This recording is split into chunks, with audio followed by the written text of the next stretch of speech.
So now you've studied the material that we have and you feel that you're ready to start inviting people to come and listen to the presentation that you have. You need to take great pains to make sure that when you call people on the phone that you say the right thing. Always remember that on the phone it's really easy to hang up. It's really easy to put somebody off. So if you turn them off with something that you say, you're probably not going to get the chance to even present the business. You have to be very cognizant of certain words to avoid, certain phrases to avoid. Okay, for example, one thing to remember, you're not trying to recruit somebody or sponsor somebody into the program over the phone. You only have one purpose when you're calling your friend over the phone, and that's to invite them, set the appointment, invite them to sit and just listen to the presentation for a few minutes. That's it. You don't want to give away too much information. You don't want to give the name of the company, because then they're going to go online and everything like that. So you just want to make sure that I'm coming to talk to you about a business. Let's have a cup of coffee.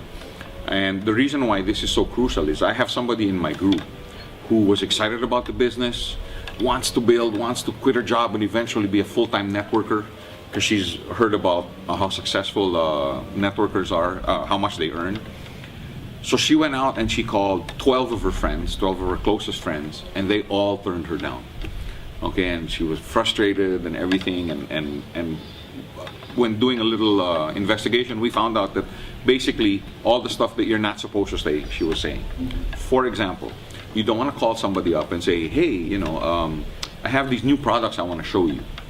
You don't say that, okay? Because when you say that, the person's going to think, number one, he's trying to sell me products. Number two, or number two, he wants me to sell products for him, okay? And nobody likes to go selling, okay?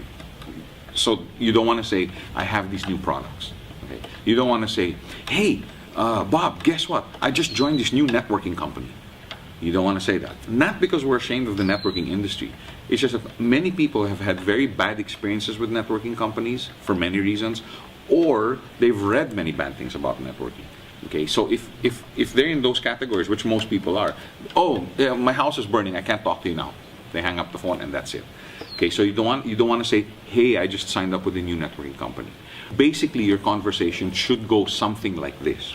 Hey, Bob, how are you? Fine, blah, blah, blah. I just got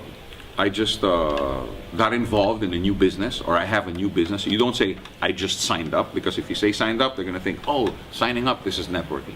So you just want to say, I just got involved in a new business and I want to show it to you.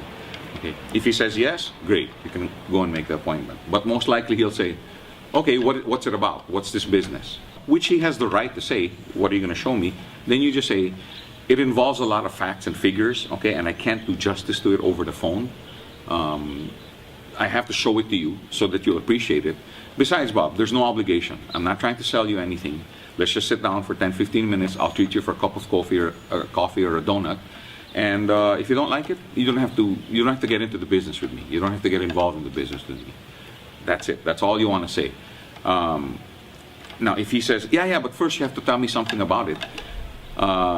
You say, look, Bob, if I answer one question, you're going to ask two more questions. And if I answer those two questions, you're going to ask 5 more questions. And we're going to end up spending 1 hour on the phone, and you still won't understand or see the business that I want to show you. Okay, let's just meet up for a cup of coffee. Like I said, I'll come to where you are. And if you don't like it, you don't have to join. Now, one key point, you don't say you don't have to sign up. Because the moment you say you don't have to sign up, this is one of those networking things. Okay, and again, it's not that we're not proud of the networking industry. We are. That's why we're involved in the business. But you don't want to have people who have preconceived notions saying no to you just because they have preconceived notions. Okay, so just say, if you don't like it, you don't have to get involved with me, but I really think we can make a lot of money here.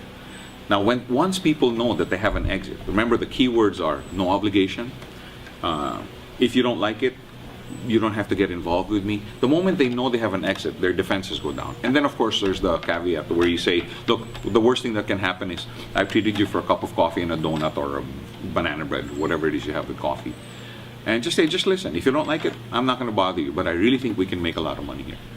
That's basically all you want to say on the phone. You don't want to talk about health products, you want to talk about the networking industry, because you don't want them to form any preconceived notions. The only thing you want them to know is that I'm coming to meet you, I'm going to be discussing a business with you, Okay, let them know that they're coming to discuss a business. That way they're in business mode when they come to meet you. Okay, so follow these tips. Like I said, there's going to be a more detailed script online. And you'll find that as long as you say the right thing and don't reveal too much, people will generally want to listen to a new business.